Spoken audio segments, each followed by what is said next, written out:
Sir आप राम का नाम ले रहे हैं, लेकिन कुछ नेताजी लोग हैं जो कि रामचरितमानस पे सवाल उठा रहे हैं। राक्षस और देवता हमेशा रहे हैं।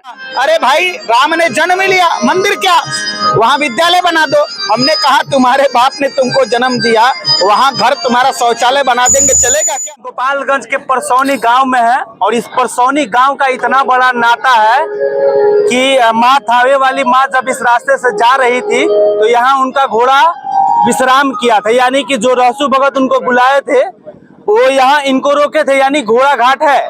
और ये ओम प्रकाश सिंह जी हैं और इनके द्वारा हिंदू नव वर्ष मनाया जा रहा है। तस्वीरों के माध्यम से देखिए कि मंच पे तस्वीर लगा हुआ है श्री राम जी का, और हम जानने का प्रयास करते हैं कि अक्सर लोग 1 जनवरी को ही अपना वर्ष मनाते हैं, लेकिन हिंदू नव वर्ष कल से शुरू हुआ है। जानने का स्वागत है। हाँ, ये हम सनातन व्यवस्था में जीते हैं और दुनिया की सबसे पुरानी प्राचीन सभ्यता सनातन सभ्यता है। मानव सभ्यता का जब विकास हुआ उसी समय से यह सनातन चला आ रहा है, लेकिन कुछ कालखंडों में हमारे देश पर कुछ विदेशियों का आक्रमण हुआ और उन लोगों ने भारत को सांस्कृतिक रूप से कमजोर करने के लिए अपने विचार थोपे। और ये वर्ष प्रतिपदा जो है, इस दिन हजारों वर्षों से नववर्ष मनाते आया है, यहाँ की दुनिया मनाते आई है। तो अब कहीं ना कहीं यह इसका लोप हुआ अंग्रेजों के वजह से, मुगलों के वजह से। लेकिन आज देश आज़ादी का 75वां अमृत महोत्सव मना रहा है और देश भी नए कलेवर के साथ खड़ा है अपने पुरानी संस्कृति को आत्मसात करने के लिए। और इसीलिए हमने यहाँ पर हमारे बजरंग दल के संयोजक हैं, क्षेत्रीय संयोजक हैं, उत्तर बिहार और झारखंड का काम देखते हैं। आप मेरे पास आए हुए हैं, संघ के लोग हैं, आप देख रहे हैं डॉक्टर विमलेश जी यहाँ पर आए हुए हैं। और ये यहाँ पर एक लोगों में आज एक अद्भुत उत्साह और अद्भुत उमंग हम देख रहे हैं। और जो हमारे पंथ प्रधान हैं, भारत के जो हमारे प्रधानमंत्री हैं, उन्होंने भी देश के लोगों से आह्वान किया है कि जो गुलामी की प्रतीक है इसको त्यागना होगा अगर, और देश को मजबूत करने के लिए आत्मनिर्भर बनना होगा। तो क्यों ना हम अपने संस्कृति पर स्वाभिमान करें, क्यों ना हम अपने पूर्वजों पर स्वाभिमान करें, क्यों ना हम भारत जैसे महान राष्ट्र के नागरिक होने के ऊपर अभिमान करें। तो इसीलिए हमने सोचा कि आज हिंदू नव वर्ष इस पिपराही के तालाब पर हम मनाएंगे। ठीक है सर, आप राम का नाम ले रहे हैं, लेकिन कुछ नेताजी लोग हैं जो कि रामचरितमानस पे सवाल उठा रहे हैं। राक्षस और देवता हमेशा रहे हैं। अच्छा, तो वो लोग राक्षस है और हमेशा आसुरी शक्तियां खड़ी होती रही हैं और उनका मान मर्जन भी करने का काम माँ भारती के लाल करते रहे हैं। तो ऐसे इक्के दुक्के रामचरितमानस की आलोचना करने वाले लोगों से कोई फर्क नहीं पड़ने वाला है। देश विधानसभा में लेके चले जा रहे हैं लोग और चौपाई सुना रहे हैं लोग। नहीं तो राक्षस से आप क्या अपेक्षा करेंगे? राक्षस ही है वो राक्षस है। प्रिंस जी राक्षस है। हाँ, उसको राक्षस नहीं माना जाएगा तो क्या माना जाएगा? क्या कहिएगा नववर्ष पे, हिंदू नववर्ष पे? पूरे गोपालगंज सहित पूरे देशवासियों को हिंदू नववर्ष की ढेर सारी शुभकामनाएं। हमारे राजनीतिक गुरु बड़े भाई ओम प्रकाश सिंह के द्वारा इनके जिला परिषद क्षेत्र में के पिपराही में हिंदू नववर्ष के उपलक्ष्य में कार्यक्रम रखा गया था। उसी कार्यक्रम में हम लोग पहुँचे हुए हैं और हमारे कई विभाग के पदाधिकारी भी आए हैं।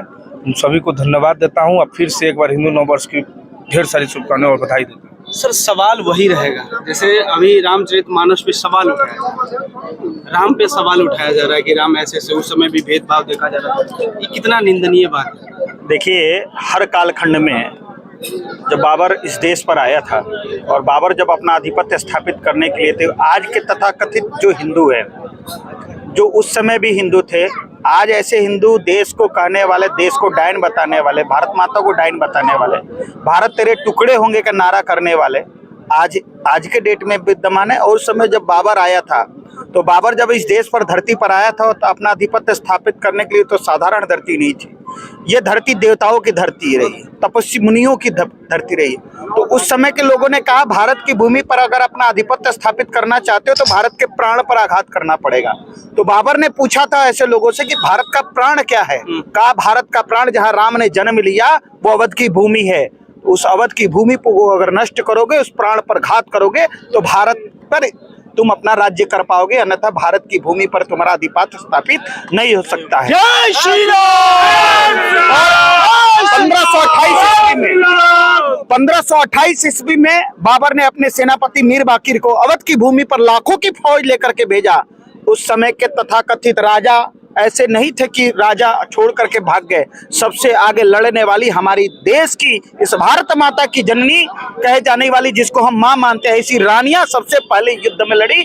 और 1528 ईस्वी से लेकर 1992 तक हमने 76 युद्ध लड़ा और भारत माता के पर लगी कलंक के टीके को हमने 1992 में कार सेवा के रूप में बाबर के द्वारा विवादित ढांचा के रूप में स्थापित हुआ।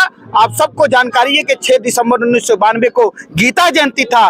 पूरे देश से लाखों कार सेवा ग्रुप संघ के योजना से, संतों के आशीर्वाद से, विश्व हिंदू परिषद के योजनाबद्ध कार्यक्रम करने से बाबर के द्वारा स्थापित विवादित ढांचा 6 घंटों में कारसेवकों ने नेस्तनाबूद कर दिया।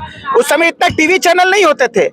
बीबीसी लंदन गांव में रेडियो से लोग सुनते थे और बीबीसी लंदन ने कहा कि भारत दुनिया के लोगों सुन लो, भारत के अंदर अब युवा जाग चुका है। अब कोई बाबर का दूसरा औलाद पैदा लेकर के भारत की भूमि पर किसी मंदिर तोड़ने का दुस्साहस नहीं करेगा, क्योंकि भारत का युवा जाग चुका है। आज भारत की भूमि पर लोगों ने प्रश्न, उस समय जब कार सेवा हुई थी तो लोगों ने कहा था, कहते थे कि हम हमेशा नारा लगाते थे, जहां राम ने जन्म लिया मंदिर वहीं बनाएंगे।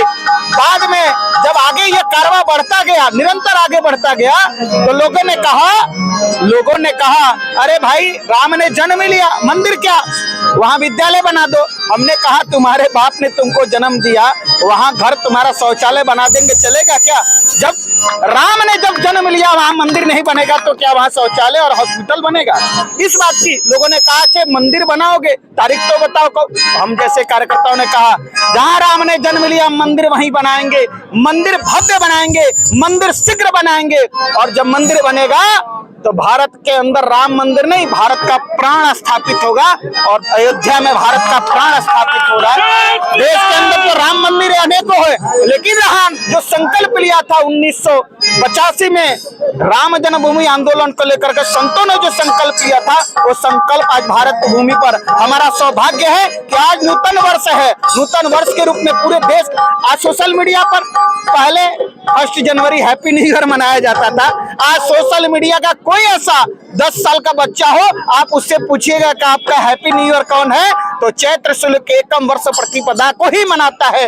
अब हैप्पी न्यू ईयर इस देश के अंदर नहीं है। आने वाली संस्कृति, आने वाला समय बदल रहा है। भारत फिर से विश्व गुरु के सिंहासन पर बैठेगा और जो स्वप्न विवेकानंद ने देखा था, जो स्वप्न वीर सावरकर ने देखा था, जो स्वप्न डॉक्टर हेडगेवार जी ने देखा था, वो स्वप्न का साकार हम जैसे, आप जैसे युवा मिलकर के करने वाले हैं। भारत फिर से विश्व गुरु के सिंहासन, हम तो कहेंगे भारत हिंदू राष्ट्र ही है भैया, हिंदू राष्ट्र कहने की जरूरत नहीं है। आप एक चीज बताओ, कल्पना करो, इस दुनिया के अंदर इस्लाम कितने वर्ष पहले आया, ईसाई कितने वर्ष पहले आए, यहूदी कितने वर्ष पहले आया, जितने भी धर्मावलंबी हैं, जितने, हम तो धर्म तो एक ही है, सत्य सनातन धर्म है, बाकी सब पंथ है, अपनी अपनी पूजा पद्धति बदल करके अपने आप को धर्म बनाते हैं। लेकिन इस सत्य सनातन धर्म में भारत की भूमि पर, भारत एक ऐसे दुनिया में एक देश है जो पूरे दुनिया को वसुधैव कुटुंबकम कहता है। यह पूरी धरा हमारी माँ है, हम उसका पूजन करते हैं और वसुधैव कुटुंबकम, इस धरा पर रहने वाले सब हमारे भाई हैं।